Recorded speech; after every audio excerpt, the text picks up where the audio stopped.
Magandang araw sa inyong lahat at welcome sa Art Vlog. Ngayon pag-uusapan natin kung ano bang pinakamagandang maipamana ng isang magulang sa kanyang mga anak. Maraming nagsasabi na ang pinakamagandang ipamana sa ating mga anak ay ang edukasyon dahil hindi raw ito nananakaw. Ang kaalaman ay hindi nananakaw, ang pinag-aralan hindi nananakaw. Tama po?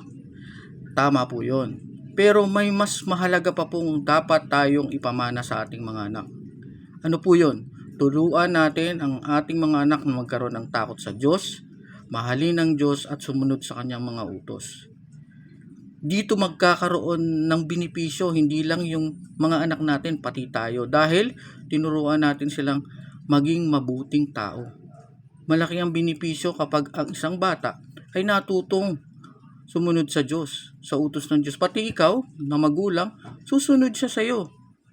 Pangalawa, bibigyan mo siya ng pagkakataon na maging mabuti, gumawa ng mabuti at pagkakataon sa buhay na walang hanggan.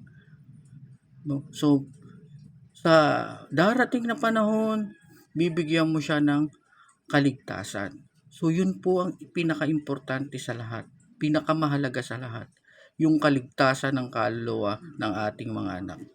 Kaya dapat turuan po natin ang ating mga anak na sumunod sa utos ng Diyos, magkaroon ng takot sa Diyos. Okay? Like mo na kung nagustuhan mo ang video na to.